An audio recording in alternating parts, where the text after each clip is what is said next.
अस्सलाम वालेकुम नाज़रीन, मैं हूँ एहसन चुगताई और आप देख रहे हैं मेरा यूट्यूब चैनल। दोस्तों, दुनिया की टॉप मिलिट्री जो पावर्स हैं, अगर हम उनकी बात करें, जिसमें रशिया, यूके, यूएसए सर फहरिस्त हैं। ये तीनों कंट्रीज ना सिर्फ मिलिट्री में सबसे ऊपर हैं, बल्कि इकोनॉमी और टेक्नोलॉजी में भी पूरी दुनिया में कुछ कदम आगे हैं।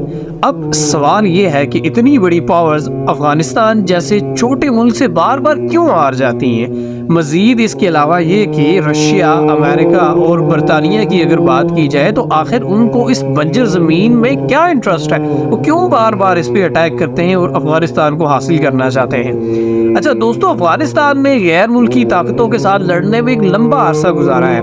यहाँ अगर कब्जा जमाने की हिस्ट्री को अगर देखा जाए तो 2500 साल पहले 522 बिफोर क्राइस्ट में पर्शियंस ने हमला किया था, मगर 2 साल से ज्यादा वो अपना कब्जा न जमा सके। अब इसके बाद 330 बिफोर क्राइस्ट में अलेक्जेंडर, जिसने, आपने अगर तारीख पढ़ी हो तो आपको पता होगा कि जिसने लगभग आधी दुनिया पे जो है तो कब्जा किया था, उसने भी अफगानिस्तान पे हमला किया, मगर वो 7 साल से ज्यादा अपनी हुकूमत कायम ना रख सका। अब उसके अलावा मंगोल्स, सिक्स या मुगल एम्पायर जो बाद में इस्टेब्लिश हुआ, अगर उसकी बात करें तो उन्होंने भी अपने अलग अलग वक्तों में जो है तो उस पर हमला किया, और लेकिन जो है तो मंगोल्स भी यहाँ 2 साल से ज्यादा ना टिक सके। बाकी अगर मुगलों की और सिखों की बात करें तो वो भी लगभग महज 1 साल ही जो है तो हुकूमत रख सके। अब जब ब्रिटिश ने सब कॉन्टिनेंट पे हमला शुरू किया तो म्यांमार से लेके बांग्लादेश, इंडिया, पाकिस्तान तक का जो सारा का सारा एरिया था वो उस वक्त बरतानिया के अंडर था। अब अफगानिस्तान में 3 मरतबा जो है तो उन्होंने कब्जा जमाने की कोशिश की, मगर वो बदकिस्मती से जो है तो नाकाम रहे। अब 1979 में ये होता है कि सोवियत यूनियन, जिसको आज का रशिया कहा जाता है, उसने भी उस पर कब्जा जमाने की कोशिश की, मगर 9 साल की जंग लड़ने के बाद आखिर हुआ क्या, रशिया को भी अपने ट्रूप्स यहाँ से निकालने पड़े। और इसी दौरान अमेरिका और सोवियत यूनियन के दरमियान जो है तो वो कोल्ड वॉर भी चल रही थी, और अफगानिस्तान की तरफ से जो है तो हार मिलने पे पूरी दुनिया में सोवियत यूनियन का एक बहुत ही नेगेटिव इम्पैक्ट जो है तो पड़ गया था। अब अभी सोवियत यूनियन को यहाँ से निकले लगभग 12 साल ही गुजरे थे कि 2001 में फिर अमेरिका ने अफगानिस्तान पे हमला कर दिया। अब आप देखें कि हैरत ये है कि भाई सिर्फ अमेरिका ही नहीं बल्कि तमाम जितने भी नेटो के कंट्रीज थे उन सब ने मिलकर उस पर हमला किया। लेकिन एक तरफ अगर आप बात करें UK, Canada, Denmark, Germany, Italy, France और पोलैंड समेत लगभग जो है तो 13 ममालिक जो थे, ये सारे बड़े पावरफुल कंट्रीज थे, और दूसरी तरफ अफगानिस्तान इस जंग को अकेला ही लड़ रहा था। अफगानी तालिबान के खिलाफ 20 साल तक जो है तो ये जंग चलती रही, लेकिन नाज़रीन कोई जो है तो खातिर ख्वाह उनको कामयाबी नहीं मिली, और आखिर में जो है तो इसी नोयत मतलब यहाँ तक आई कि अमेरिकन फोर्सेस को यहाँ से निकलना पड़ा, लेकिन उन्हें जो है तो तालिबान के साथ कुछ डील्स भी करनी पड़ गई। अब माहिरीन का ख्याल है कि अमेरिका अफगानिस्तान के साथ इस 20 साल जंग में लगभग 15% हिस्से पर ही काबिज है उसका। मतलब ये कि अफगानिस्तान के सिर्फ 15% हिस्से को वो जो है तो उसको जो है तो चला रहा था 20 साल की जंग में। अब देखिए, अमेरिका एक सुपर पावर है। अफगानिस्तान का जो टोटल एरिया है वो लगभग फ्रांस से थोड़ा सा ना बड़ा है। अब उसकी जो पॉपुलेशन है, अब मैं आपको मिसाल दे दूं, यूनाइटेड स्टेट्स की एक स्टेट है कैलिफोर्निया, अब उसकी बहुत ज्यादा जो है तो कम आबादी है, और उससे भी अफगानिस्तान की कम आबादी है।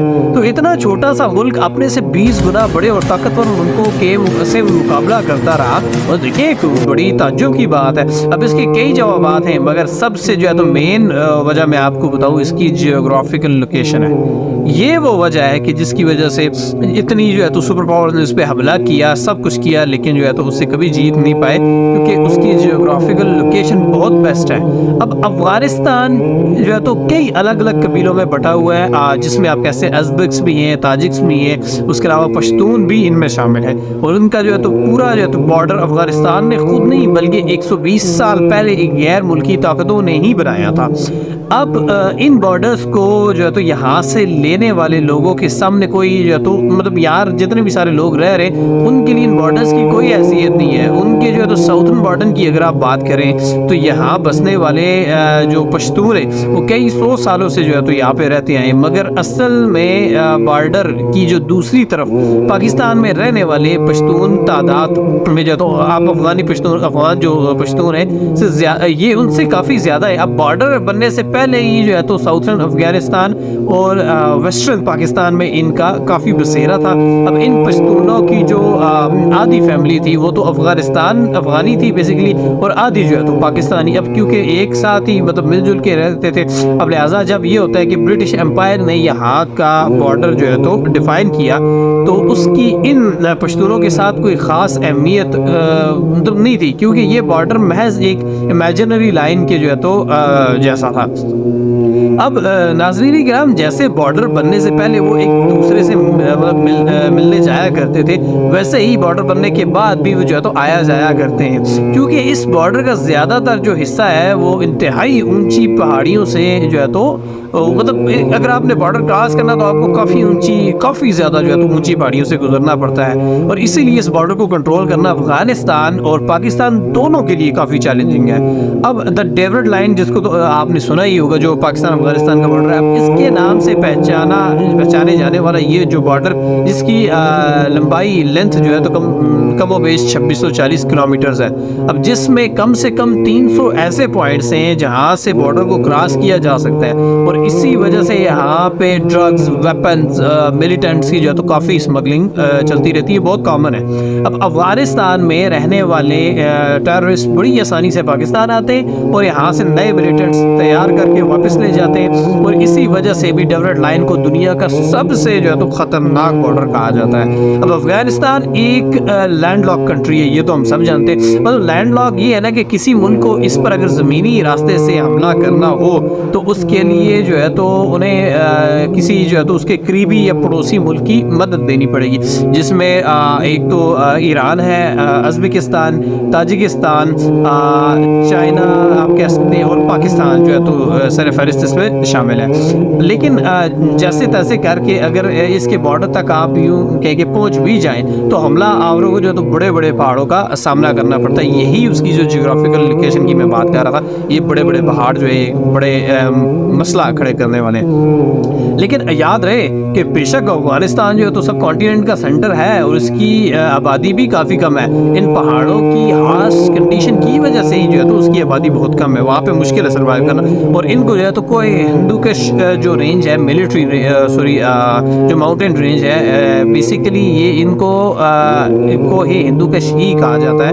और जो है तो ये रेंजेस इतनी ख़तरनाक हैं कि अगर इन्हें आप क्रॉस करना चाहें तो तकरीबन आप यूँ समझें कि भाई इम्पॉसिबल है इन्हें क्रॉस करना। और ये बुलंदो बाला पहाड़ अफगानिस्तान के तकरीबन जो है तो 75% जो है तो एरिया को कवर किए हुए हैं, मतलब 75% एरिया जो है तो ये अफगानिस्तान का वो तो सारा ये इतने बुलंदो बाला पहाड़ है। जबकि पूरी कंट्री की अगर बात की जाए तो 50% से ज़्यादा जो है तो 2000 मीटर पर एरिया की बुलंदी पर है। आप ये देखें कितनी ज़्यादा बुलंदी पे हैं ये सारी चीज़ें। अब ये पहाड़ियाँ जो तो अफगानिस्तान को एक आप कह सकते हैं कि एक नेचुरल वॉल का काम भी देती हैं। अब गैर मुल्की ताकतों के लिए तो रुझान है, मगर यहाँ के जो लोकल्स इन पहाड़ियों से अच्छी तरह वाकिफ़ हैं। अब अच्छा मैं आपको बताऊँ कि जब सोवियत ने इन पर हमला किया था तो ये जो लोग इन पहाड़ों में से गुजरने वाले जो टैंक और ट्रूप्स थे उन पर हमला कर लेते और उन पहाड़ों को जो है तो मतलब पहाड़ों पे जितने भी ये टैंक और ट्रूप्स आते थे उन पर हमला करते थे और फिर खुद जो है तो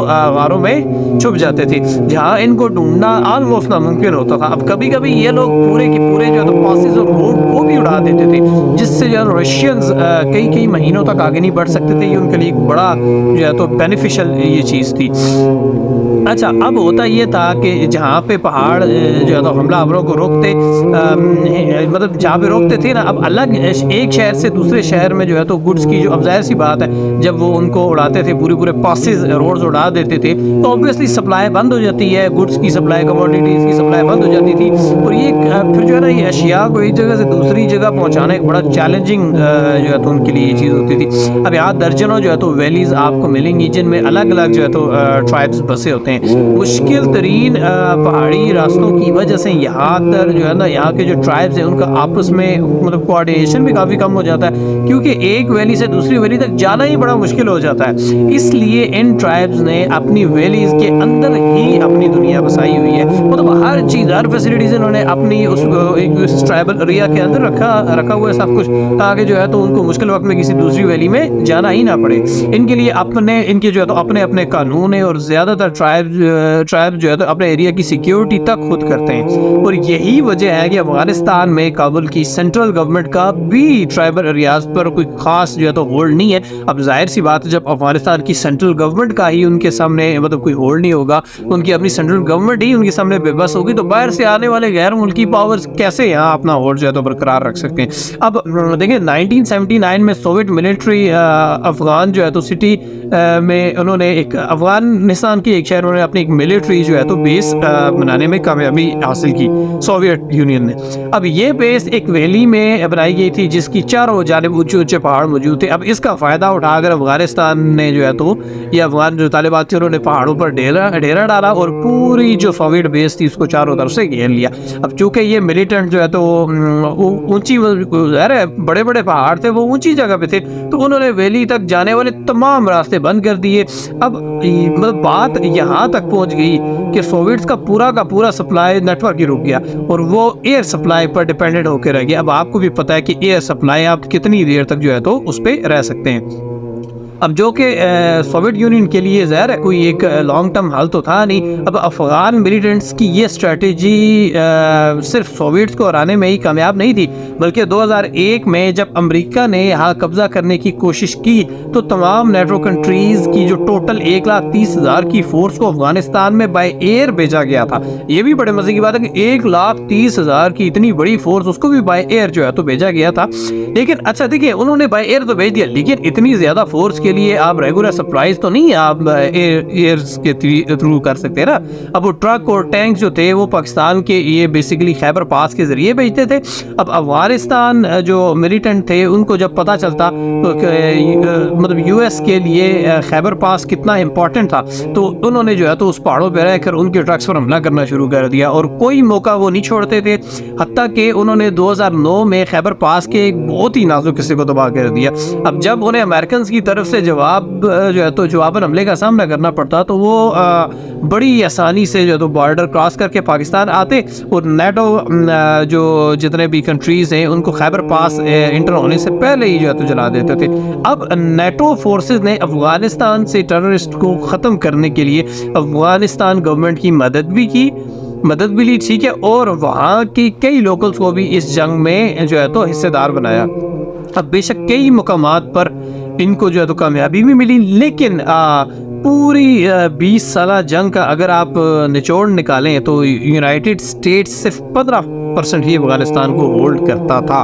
अब एक अंदाजे के मुताबिक यूनाइटेड स्टेट्स ने अफगानिस्तान जो है तो वो मिलिट्री ऑपरेशन थे उसमें टोटल लगभग जो है तो $2.3 ट्रिलियन बहा दिए। मतलब आप यानी ये देखें कि सिर्फ एक दिन का अमेरिका अपनी फोर्सेस पर $300 मिलियन खर्च करता था। अब ये एक बहुत हैवी अमाउंट है, इसमें कोई शक नहीं, लेकिन आप ये देखें कि इतनी हैवी अमाउंट लगाने के बाद भी वो 85% एरिया पे जब अफगान जो है तो उनका होल्ड बरकरार रहा अफगान तालिबान का, तो उन्होंने यहाँ से निकलने में ही अपनी जो है तो भलाई समझी। अब ये बात तो हम सबको समझ में आ गई कि भाई अफगानिस्तान की जो डेंजरस पहाड़ियाँ हैं इसमें वजूद इनकी अनगिनत जो गारें हैं और यहाँ के जो आइसोलेटेड ट्राइबल एरियाज़ हैं उनकी वजह से ही गैर मुल्की ताकतें यहाँ ज़्यादा देर नहीं जो है तो रुक सकती, टिक सकती। आखिर जो है तो घूम फिर के उनको जो है तो वापस अफगानिस्तान को जो है तो छोड़ना ही पड़ता है। तो ये सारी चीज़ें नाज़रीन, अफगानिस्तान की जो जोग्राफिकल लोकेशन है यही वो चीज़ है कि जिसकी वजह से इस वक्त दुनिया में कोई भी कौम जिसने भी कोशिश की अफगानिस्तान पे हमला करने की, उस पर कब्ज़ा करने की, तो वो हमेशा नाकाम रही। और यही जो है तो अफगानिस्तान के लिए एक उसका आप कह सकते हैं कि एक प्रॉपर्टी है अफगानिस्तान की, आप कह सकते हैं एक कैरेक्टरिस्टिक्स कह सकते हैं अफगानिस्तान का, जो कि बाकी दुनिया के लिए जो उसके दुश्मन है उनके लिए एक बहुत बड़ा ड्रॉबैक साबित हुआ। तो ये थी नाज़रीन आज की कुछ इम्पोर्टेंट खबरें। तो मिलते हैं इंशाल्लाह अगली वीडियो में, तब तक के लिए अल्लाह हाफ़िज़।